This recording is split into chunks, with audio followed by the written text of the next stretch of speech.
Halo, welcome back to my channel. Kenalin, aku Alma. Di video kali ini aku mau ngomongin tentang how I find the meaningful of my process. Atau aku bisa bilang cara aku memaknai setiap hal yang terjadi dalam proses aku untuk mencapai goals of the year atau cita-citaku. Tahun ini, especially in this month, aku sekarang 21 tahun dan ada banyak hal yang udah aku alami terlebih 2 bulan terakhir. Beberapa bulan lalu, kita mundur sedikit, aku mengalami satu fase di mana I think I can handle everything dan aku nggak menceritakan apapun yang terjadi, apapun yang aku rasakan ke orang lain, even ke sahabat terdekatku. Menurutku it's not totally wrong, tapi mungkin akan lebih mudah jika aku bisa berbagi sedikit tentang apa yang aku rasakan ke orang lain. Dan itu baru aku sadari ketika ada perasaan seperti gue rasa ini udah maksimal yang bisa gue tahan sendiri. I'm totally burnt out now, dan aku memilih untuk bercerita ke orang-orang terdekat, terutama keluarga, baru ke teman-teman terdekat. Dan it's totally helped me, dan itu juga membantu aku mengurangi rasa stres atau tertekan selama aku mengejar goals aku ini. Sudah mampukah kamu untuk menjawab pertanyaan-pertanyaan sederhana? Hal-hal yang ingin aku highlight yang akhirnya bisa membuatku menemukan the meaningful of my process. Itu ada 4 pertanyaan yang 2 bulan ini itu sering aku dapatkan dan mendorong aku untuk mencari tahu jawabannya. Yang pertama itu ada what kind of the doctor do you want to be in the future. Yang kedua, what's next. Jadi tiap aku nulis goals itu selalu ada pertanyaan, kalau ini udah tercapai, abis itu apa lagi.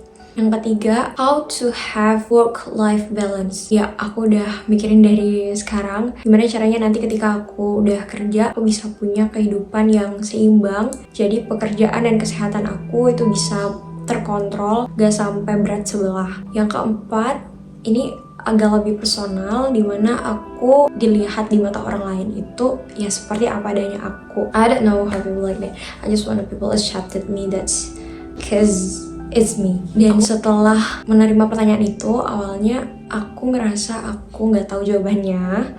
Aku bilang aku nggak tahu, I don't know.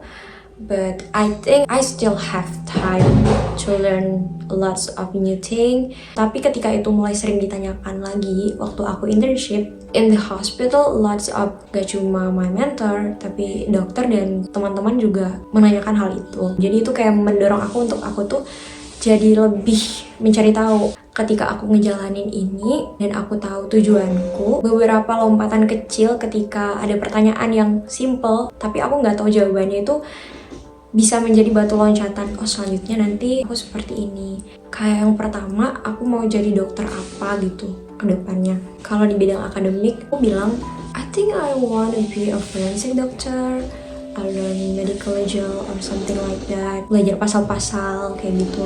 Tapi aku juga punya waktu untuk mencoba hal lain nanti, dan aku juga nggak tahu, mungkin itu akan berubah di tengah jalan. Dan itu menjadi bentuk motif aku sih, yang bikin aku jadi survive from my burnout.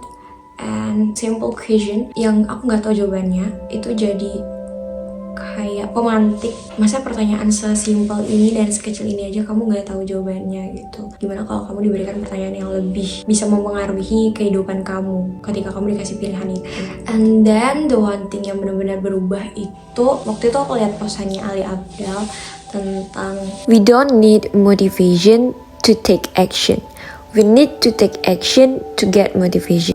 Intinya dimana kamu sebenarnya nggak benar-benar butuh motivasi untuk akhirnya melakukan suatu tindakan, atau kamu akhirnya bisa melakukan hal itu dalam artian hal-hal yang mungkin kamu masih ragu atau mungkin kamu masih butuh dorongan. Kayak contohnya, untuk aku bisa berani upload video di YouTube, I really need to doing the action to get motivation. Dan aku benar-benar ngelakuin itu ketika aku kerjain dia, aku buat video dan aku upload. Ternyata setelah aku menjalani itu, oh iya benar, ada respon baik dari orang-orang. Itu yang ngebuat aku jadi termotivasi karena I have done the thing. Aku bandingkan dengan ketika aku sudah melakukan the action, motivasi yang aku dapatkan itu akan lebih aku rasa bermakna. Ketika ada aksi yang udah dilakukan dan itu ternyata membuat kita feel good, dengan itu motivasinya itu akan membuat kita selalu ingat, oh gini loh rasanya kemarin setelah udah ngupload video ternyata banyak yang suka. Dan itu yang jadi motivasinya, is not just about the kind of words ya. Jadi mungkin itu yang harus dicoba. And then about the how akhirnya kayak rasanya sekarang aku ngerasa it feels like life reset. Banyak hal yang berubah dan itu kayak new chapter. Never been feeling good like this before. Mungkin itu aja video kali ini. Aku cuma mau sedikit live update karena aku mau minta maaf sebenarnya belum kelar ngedit tentang my exchange activity dan solo trip Europe bulan lalu. Jadi ditunggu aja, semoga bisa cepat selesai. Thank you for watching, bye bye. Makan dulu.